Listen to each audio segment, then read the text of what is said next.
Shalom saudaraku, salam sejahtera dalam kasih Kristus. Jumpa lagi dengan saya, Didi Juli. Kita akan belajar berapologetika bersama-sama di channel ini. Mulut Uniriva itu memang sudah, ya begitu, susah untuk dibeneri. Kali ini dia kembali menghujat Yesus dengan mengatakan bahwa Yesus itu raja, ya begitulah, raja yang tidak baik maksud dia. Dan itu dilakukannya ketika dia berdebat dengan Edis, mungkin membalas perkataan Edis ya. Tapi menurut saya ini juga tidak patut untuk dilakukan. Sebelumnya mari kita bersama-sama melihat video berikut ini.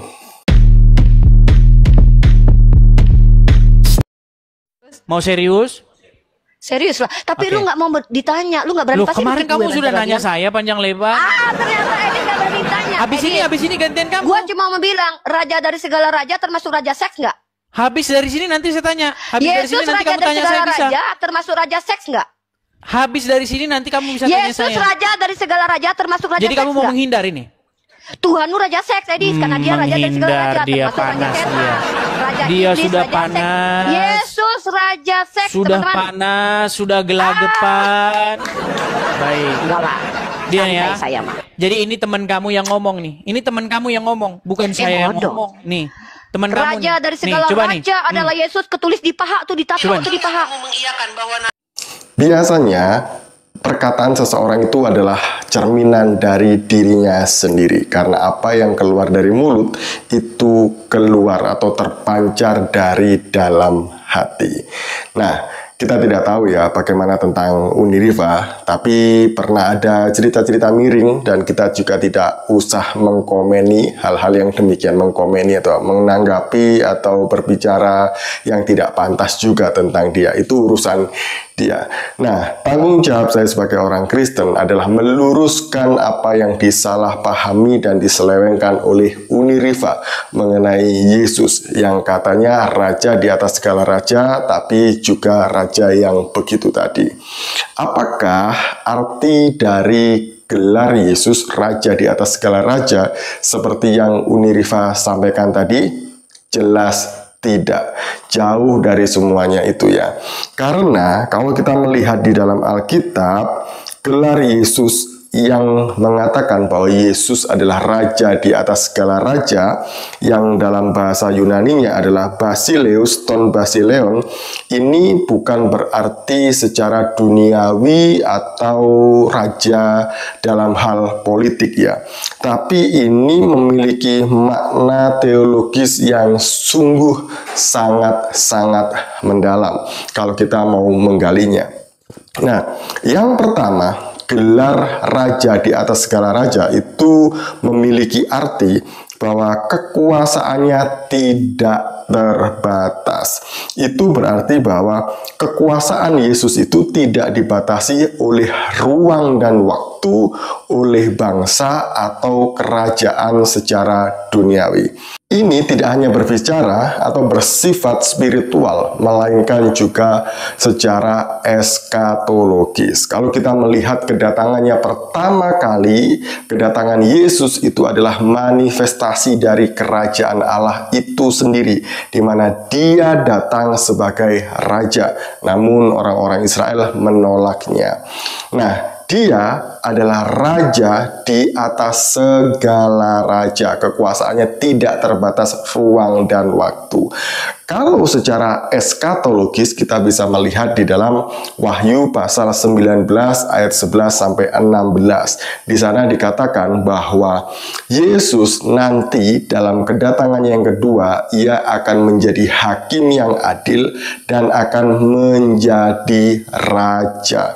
Di dalam kerajaan 1000 tahun bagi penganut premil, ya Yesus akan memerintah dalam kerajaannya secara literal selama 1000 tahun bersama dengan orang-orang percaya atau gereja.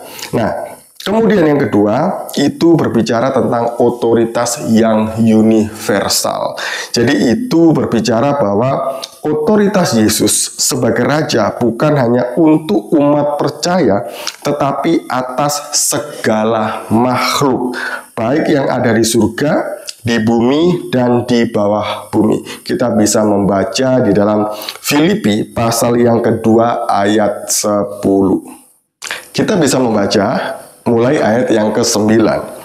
Itulah sebabnya Allah sangat meninggikan dia dan mengaruniakan kepadanya nama di atas segala nama, supaya dalam nama Yesus bertekuk lutut segala yang ada di langit dan yang ada di atas bumi dan yang ada di bawah bumi.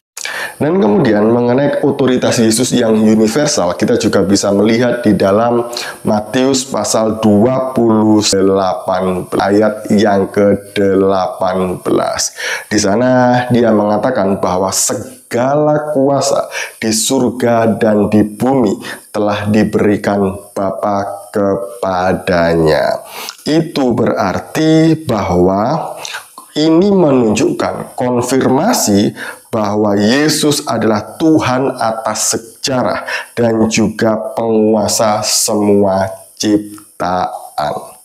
Yang ketiga adalah penguasa atas alam semesta. Dalam Yohanes pasal yang pertama ayat 1-3 di situ dikatakan bahwa Yesus adalah Logos, dia adalah firman, dia sudah ada sejak kekekalan, dia berdiam di dalam diri Allah yang kekal.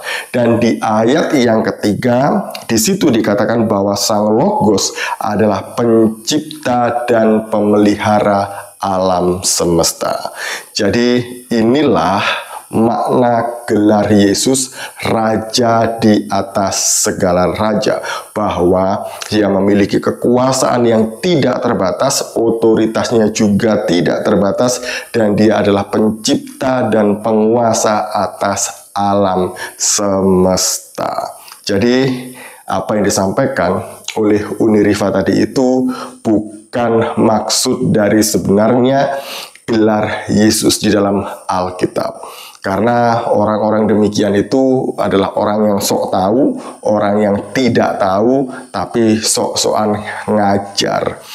Nah, bukan hanya para polemikus muslim sebenarnya yang menyesatkan di dalam dunia per-YouTubean ini ya.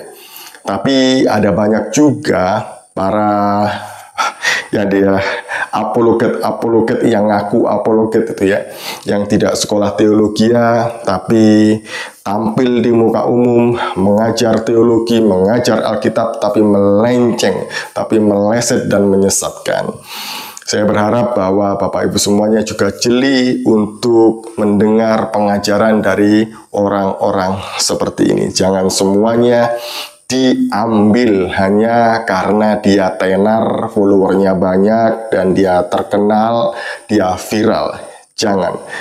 Nah, ini pesan saya kepada Bapak Ibu semuanya. Sekali lagi, mulut Uniriva memang tidak bisa dikontrol. Saya yakin bahwa dia juga mendapat upahnya kelak.